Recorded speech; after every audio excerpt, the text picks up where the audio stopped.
E aí pessoal, meu nome é Felipe e se você está aqui é porque você se interessa pela história do cristianismo. Então fica por aí que a gente está só começando.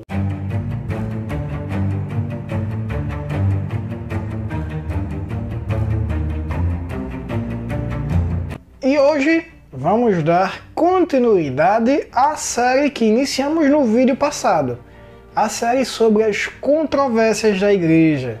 E hoje a gente vai ver uma controvérsia chamada ebionismo, uma heresia que surgiu logo no início, ainda na igreja apostólica. E a gente pode ver as primeiras evidências dessa heresia ainda no Novo Testamento. Não se sabe ainda exatamente qual é a origem dos ebionitas, mas se sabe que os ebionitas queriam manter o cristianismo judaizado, queriam trazer o cristianismo para dentro do judaísmo. E como eu falei, já no Novo Testamento nós vemos as primeiras evidências do ebionismo. É preciso, porém, entender que eles têm uma estreita relação com o que chamamos de judaizantes, que também aparecem no Novo Testamento. E nós vemos então o apóstolo Paulo já combatendo esse tipo de heresia quando ele escreve uma carta aos Gálatas e também aos Colossenses. A heresia de Colossos também trazia um pouco do ebionismo,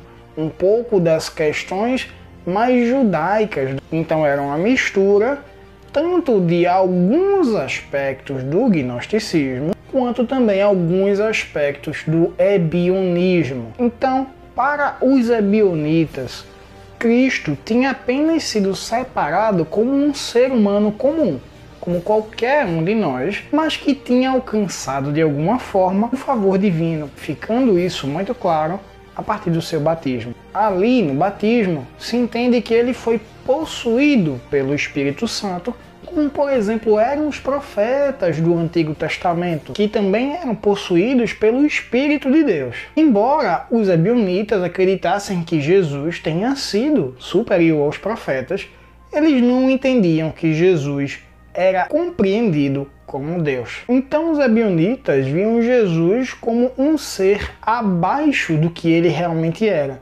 Era apenas um grande profeta, alguém superior aos outros profetas, mas não era Deus. É claro que os ebionitas ainda mantinham ritos judaicos, então os ebionitas defendiam que era preciso ainda se utilizar da circuncisão, da restrição de alguns alimentos, da observação dos sábados. Tudo isso se a pessoa quisesse realmente ser salvo. Eles entendiam que a lei de Moisés era a expressão máxima de Deus. Isso, sabemos, vai de encontro à decisão que foi tomada no Concílio de Jerusalém, registrado em Atos capítulo 15. Sendo assim, o ebionismo valoriza o ambiente judaico, de onde, na verdade, o cristianismo surgiu. Para os ebionitas, os cristãos deveriam se consolidar como mais uma seita judaica. Não deveriam sair debaixo do judaísmo. Se isso foi um problema antes, hoje vemos algumas igrejas trazerem novamente alguns elementos judaicos, misturando com isso símbolos judaicos com símbolos cristãos. Isso é observado principalmente em algumas igrejas neopentecostais. Mas não custa lembrar que nós cristãos não somos salvos pela obediência à lei de Moisés, à lei judaica. O que nos faz salvos, o que nos transforma, é a obra redentora do nosso Senhor Jesus Cristo. Então, trazer elementos judaicos para o culto não vai impactar de maneira nenhuma em sua devoção, não vai trazer um ambiente mais religioso, não vai ser um culto que agrade mais a Deus. E aí, gostou do vídeo?